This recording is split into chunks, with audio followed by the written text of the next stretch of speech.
Gentlemen, so a few weeks ago I posted a quick and easy home haircut tutorial, and unfortunately I have seen some of the cuts and some of the mistakes that you guys have been making. I'm gonna link to that video down below. But before you just grab your clippers and go to town, gentlemen, you gotta watch this video, because today I'm gonna help you avoid some of the most common home haircut mistakes that a lot of people make. So today's video I'm breaking up into 3 parts. Part number 1, I'm gonna go over the common mistakes. I'm also gonna show you and tell you how to avoid them. The second part, I'm gonna go over some styling tips that will make your home haircut look better. And the third part, I'm going to show you one of my favorite quick and easy hairstyles that most of you can rock that looks great on everybody, even if your hair's a little jacked up from the home haircut action. Gentlemen, if you're ready, drop me one of these to be like, yo, Alpha, let's do this. So the number 1 most common home haircut mistake is waiting too long before you give it a go. The longer you go, the longer you wait, the longer your hair sort of grows out and gets like all funky and out of shape, the harder it is to follow what your barber or stylist did. It's all about following along, using your good haircut as a template, but the longer it grows, the longer you go, in between the time that he cut it and you cut it,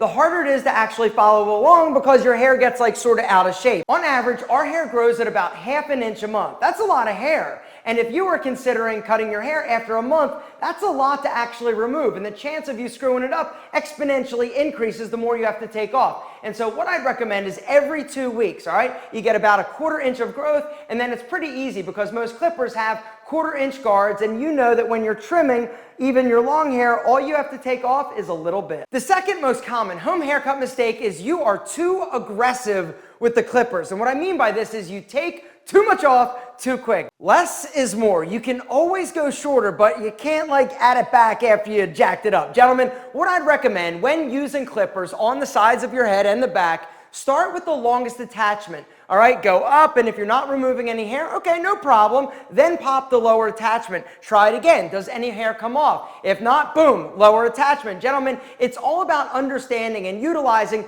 the various lengths of the guards. And for the love of your amazing hair, gentlemen, slow down. Do not rush things. Remember, cutting your own hair, it's a marathon, right? It takes planning. It takes a slow, methodical pace. This is not a race, gentlemen. You race, you rush, you are definitely jacking it up. The third most common home haircut mistake is going too high with your clippers, all right?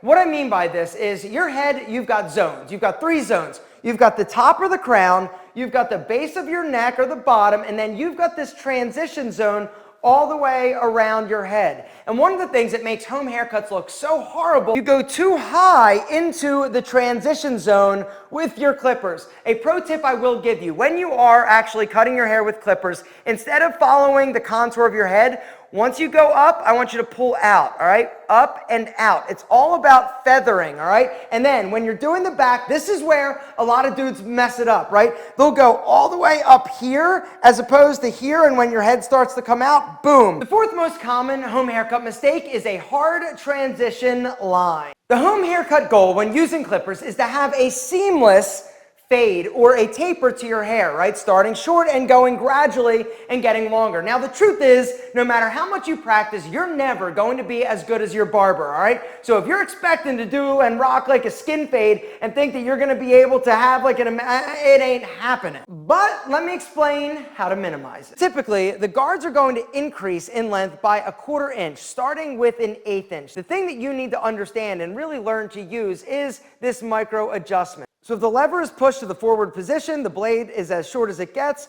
you pop on the attachment, you're going to cut the hair to the length that the attachment specifies. All right, this one is ½ inch. But you can use that lever to increase the length ever so slightly. And this is what you should do when it comes to fading and blending a hard line. The fifth most common home haircut mistake is all about edging up your neckline. Come here, let me show you. When it comes to your neckline, one of the mistakes that a lot of guys make is they make it too boxy, all right, or they go too high. It's all about following the natural growth pattern of your hair, all right? Let me show you. All I'm doing is coming down and following the growth pattern of my hair, all right? And then down here, I'm following it, all right? Nothing too dramatic. And then follow the natural growth pattern and shave everything around it. All right, so once you've taken your first stab at cutting your hair, then it's time to get in the shower, get out, and then style your hair like normal. Remember, gentlemen, you can at this point adjust and modify. If you style it and you're like, yo, it's still a little bit too long, good news, you can come back and cut a little bit more off or trim it. So now guys, what I thought we'd do is go over some hairstyling pro tips brought to you by Pete and Pedro to make whatever cut you got look better. I'm going to show you in 2 quick steps how I style my hair for maximum volume and texture. Step number 1 is a sea salt spray pre-styler. A few squirts of the sea salt and then let your hair dry. Using a sea salt spray as a pre-styler is going to add volume and texture to your hair. Step number 2, apply your product. Take a tiny amount of your putty or your high hold low shine product and emulsify. Emulsification activates it and apply. Work the product through your hair, style, and you're finished. 2 quick steps,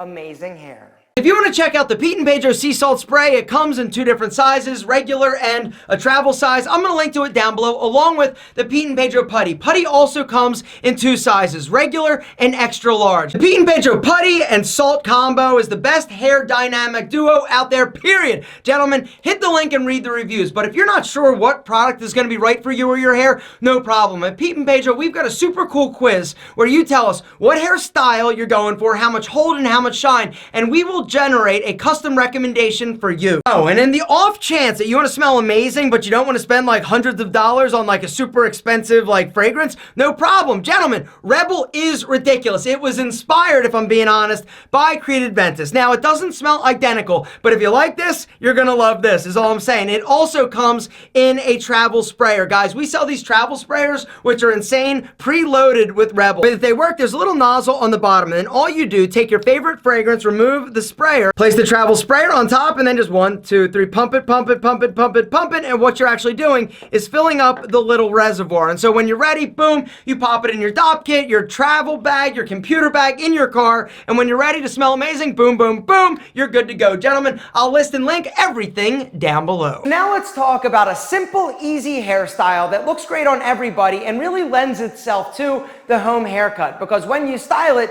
you really can't tell whether or not you jacked it up, and that is the classic side part. All right, now, first things first, identifying where your part should start. The way that I do it, guys, get something straight like a comb. Take the comb and place it on the center of your nose, and then angle it so that that comb goes through the center of the colored part of your eye. Run it up to the center of your eye, into your hair, and this is where your part aesthetically should go so that it looks the best. And then it's really cool, but the side part, you can rock it in a few different ways. You could slick it over directly to the side, or you could push it back a little bit, all right? I personally think that the classic side part is an amazing option. There are a lot of different varieties. And if we're using a sea salt spray, you're gonna get a little bit more volume, a little bit more texture. Something else I like to do is come in and just kind of separate it a little bit for some piecey separations. But honestly, even if you do your hair yourself, this is a simple cut that looks amazing on pretty much everybody. That's really hard to determine whether or not there are irregularities. And so if you're looking to take your hair game to the next level, gentlemen, this quarantine, why don't you rock the side part? It looks amazing and it's gonna look great on you.